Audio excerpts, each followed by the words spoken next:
Hola bafethu, sibe sibonane futhi. Asiqale sikhulume nge-episode ke aphumile awu-2 amasha kwi-Outlaws ledlala ku-Showmax. Let's go.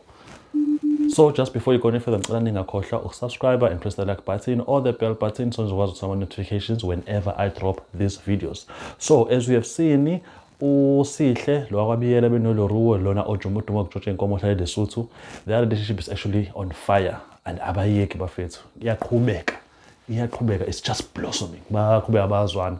On the other hand, ngala umzala kaLeruo uhlali his ex nakhe Domkop. As of late people develop a relationship ne-ex kaLeruo untombazana loya.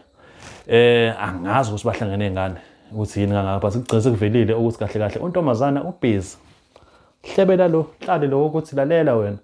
Lalisa lo umzala wakho lo uLeruo benoma wakhe bayakufihlela umnotho bafuna ukuthi bakushiye ngaphandle ungawutholi. Naye-ke lona uhlali kaqale phansi ahambe laphana ku-anti wakhe lapha efuna ukuyomdubula ukuthi akhiphe imali kanjani bagcina bengasaksidanga. Unfortunately anti wabo avela akhipha isibhamu athi yey hawu zidle phansi. Hhayi-ke ngala i-top 4 leyana yabeSuthu igcina itholile phela udaba lokuthi khona umuntu obavimbayo ukuthi bakwazi ukuqhubeka umsebenzi wabo and igcina livele igama lakho ubani uBandile vele siphume-ke igama lokuthi kufanele abulawe.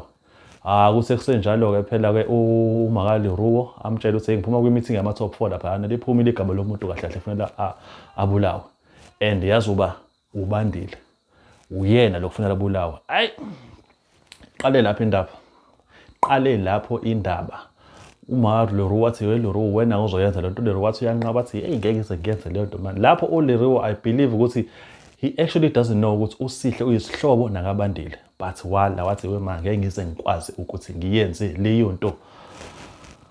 Enqabeni kwakhe kagcina sem-emotional blackmail yabazi abazali awungithandi yini ungafuni ukwenza lokho kanjani wagcina sevumile-ke wathatha umngane wakhe wathi siyakhona phana okhabeni kwiplazi labo obiyela kaBandile. Bambona phana udlisidlo sakusihlwa nomndeni wakhe bathi hawu siyamshaya. Ngeshwa nangebhadi wathi sadubula-ke uLeruo wavele wadubuleka uSihle. Siphela nje isihloko esokugcina kuleli viki episode yokugcina edubulekile uSihle bafethu. Hayi inzima le. So mawusofuna ukuyibuka kahle-ke ngoba singendlela engichaze ngayo iyadlala ku-Showmax. I think they only releases 2 episodes per week. Ngicela niyibuke bafethu ngeke nize nisole. Anyways, that's it for the week bafethu when it comes to Outlaws.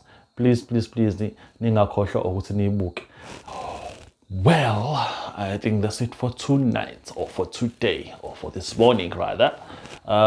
Please don't forget to subscribe and make sure all the time you tell your other friends that ikhona ngizonichazela amaqaphu bits and bits of all your favorite shows ngaso sonke isikhathi. Okay? Peace out.